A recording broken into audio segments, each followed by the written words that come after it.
¿Por qué en Hungría se dimite y en España no? La razón es muy sencilla. La ética política no existe en nuestro país.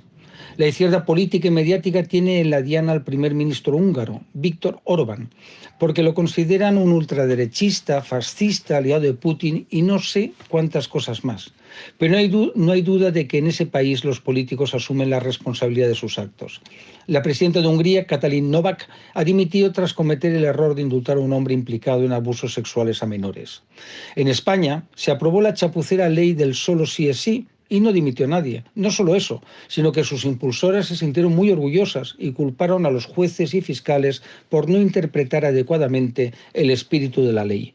La ignorancia es una mala consejera y debían de pensar que los juristas han de actuar como brujos, chamanes o augures. Fue un proyecto de ley de un gobierno presidido por Sánchez, por tanto, un acto colegiado y no solo de las ministras de Podemos. El bloque de izquierdas en las Cortes se encargó de aprobarla con el aplauso de los medios de comunicación afines, pero resultó que favorecía a pederastas, violadores y acosadores sexuales. Novak es una estrecha aliada de Orbán, pero no importa porque el escándalo era enorme y las protestas multitudinarias. En un primer momento se defendió porque consideraba que no había actuado de una forma incorrecta. Finalmente, este sábado decidió que no podía seguir en el cargo porque emitió un indulto que causó desconcierto y malestar a mucha gente. Cometió un error. Los indultos de Sánchez a los delincuentes políticos condenados por el Supremo causaron indignación, desconcierto y malestar en mucha gente. La diferencia es que al presidente del gobierno no le importó. Lo mismo sucedió con la desaparición del delito de sedición y el abaratamiento de la malversación. No pasó nada, porque al Frente Popular solo le importa permanecer en el poder a cualquier precio y sus seguidores políticos y mediáticos recibir los beneficios que les otorga el propietario del Boletín Oficial del Estado. No somos Hungría, pero me gustaría que los políticos españoles tuvieran la ética de dimitir cuando cometen errores muy graves como la ley del solo sí es sí o mienten.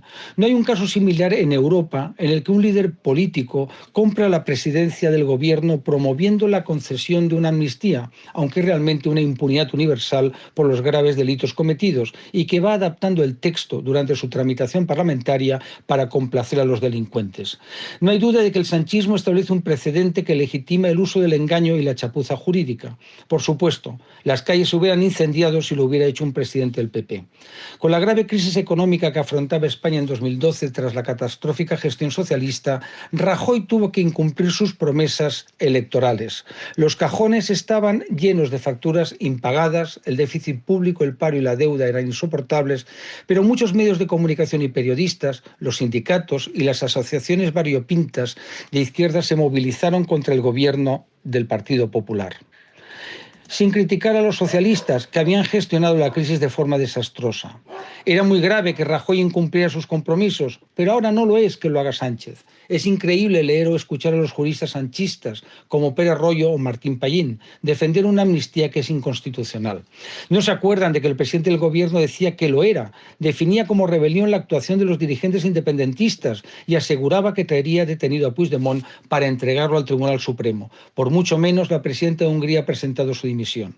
Estoy seguro de que le hacía mucha ilusión seguir en el cargo, como a Pedro Sánchez, pero entendió que un error merecía la asunción de responsabilidades. En este caso se trata de mentiras, así como de prácticas clientelares, desvío de poder y un desprecio de la separación de poderes y el Estado de Derecho.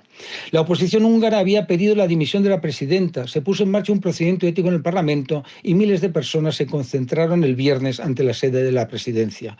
Kovács se había limitado a firmar los indultos de presos a propuestas del gobierno, que es una de las prerrogativas que corresponden a este cargo, que es sobre todo simbólico.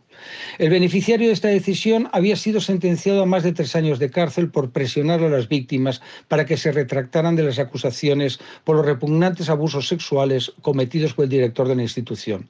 Este había sido condenado a 8 años por abusar de 10 niños. En el caso de la ley del solo sí es sí, benefició a delincuentes sexuales que vieron acortadas sus penas, que es mucho más graves que ser un deleznable encubridor. Los delitos perpetrados por los condenados por el Supremo fueron infinitamente más graves que presionar, pero eran políticos cuyos votos necesitaba Sánchez. Por ello, merecían un indulto. Los independentistas que quieren amnistiar han cometido delitos muy graves e incluso se está investigando su participación en actos terroristas, pero tienen la suerte de que la ética es un mero enunciado vacío de contenido. En España no solo no hubiera dimitido, sino que se sentiría muy orgullosa de seguir en el cargo y Sánchez la recompensaría ofreciéndole un nuevo mandato. Los Pérez Royo del sanchismo harían artículos glosando la constitucionalidad de la mentira y criticando a la oposición por exigir responsabilidades.